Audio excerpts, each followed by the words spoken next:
नमस्कार मित्रमैत्रिणींनो, माझ्या YouTube चॅनलमध्ये तुमचं स्वागत आहे. आपल्या घराचा उंबरा कधी विचार केलाय का, की तो फक्त एक चौकट आहे, की त्यामागे काहीतरी खोल अर्थ दडलाय?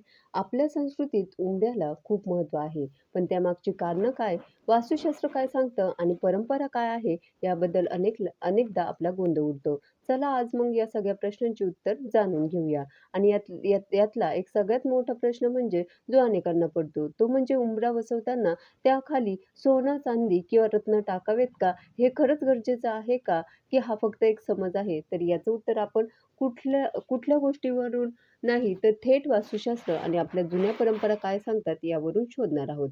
चला तर मग यामागचं नेमकं सत्य काय आहे हे समजून घेऊया.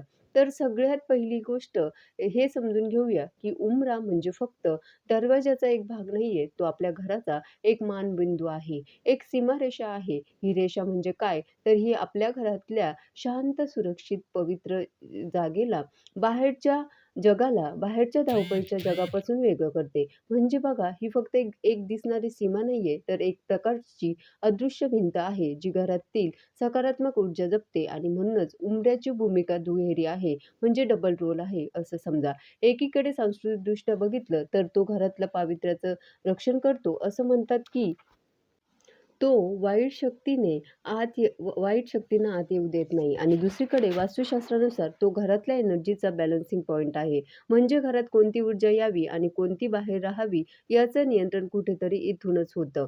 मग प्रश्न येतो की इतका महत्त्वाचा उंबरा, मग तो नेमकी कसा असायला हवा? तर वास्तुशास्त्र आपल्याला काही सोपे पण अत्यंत महत्त्वाचे नियम सांगतं. सगळ्यात महत्त्वाचं काय? तर तो मजबूत आणि अखंड असावा. म्हणजे एकाच लाकडाच्या किंवा दगडाच्या तुकड्यातून बनवलेला असावा. त्याला कुठेही तडे गेलेले नसावेत किंवा तो मोडका-तोडका नसावा. कारण तुटलेला उंबरा हा एक मोठा वास्तुदोष मानला जातो आणि हा तो जमिनीच्या पातळीपेक्षा थोडा अगदी किंचित उंच असावा. यामागचं कारण म्हणजे बाहेरची धूळ, कचरा किंवा नकारात्मक ऊर्जा सहज घरात येऊ नये. पण फक्त एक चांगला उंबरा बसून काम भागत नाही. त्याला रोज मान देणं, त्याची काळजी घेणं हे सुद्धा तितकंच महत्त्वाचं आहे. आणि म्हणूनच आपल्याकडे उंबऱ्याच्या पूजेची एक खूप सुंदर परंपरा आहे आणि ही पूजा म्हणजे काही खूप मोठे विधी किंवा कर्मकांड करायचं असं अजिबात नाहीये. अगदी साधी गोष्ट आहे. रोज सकाळी फक्त स्वच्छ पाण्याने उंबरा पुसा, त्यावर हळद-कुंकवाची एक चिमूट लावा, एक साधं फूल ठेवा आणि संध्याकाळी एक छोटा दिवा लावा. बस एवढ्यानेच घरात एक प्रसन्न आणि सकारात्मक वातावरण तयार होतं.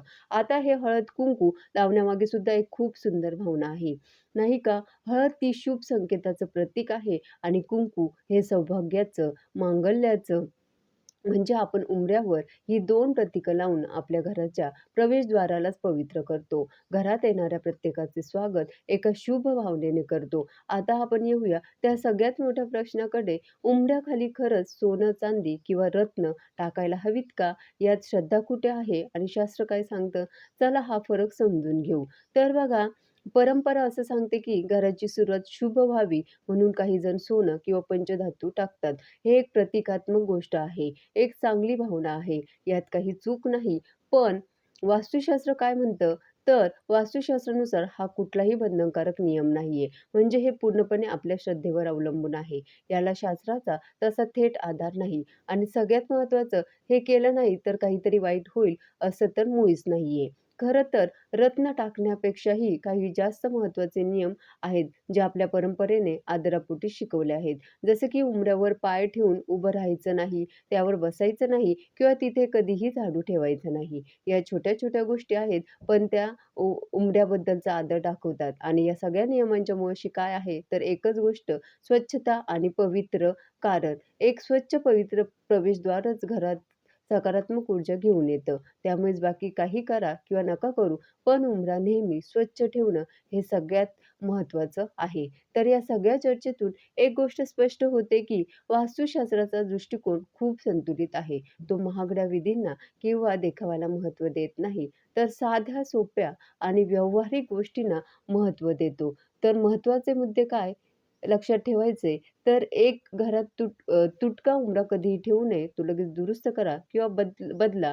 2 महागडे विधी किंवा रत्न टाकण्याची काहीही गरज नाही. अशा अंधश्रद्धांना बळी पडू नका आणि सगळ्यात महत्त्वाचं आपली श्रद्धा आणि घराची स्वच्छता याला सर्वोच्च महत्त्व द्या. खरं तर वास्तुशास्त्र हेच आहे. शेवटी वास्तुशास्त्राचं सार जर एका वाक्यात सांगायचं झालं, तर ते हेच आहे. श्रद्धा, स्वच्छता आणि संतुलन हीच खरी वास्तूची मूलतत्वे आहेत. जिथे या 3 गोष्टी आहेत ना, तिथे सकारात्मकता आणि सुख समाधान आपोआप येतं. धन्यवाद.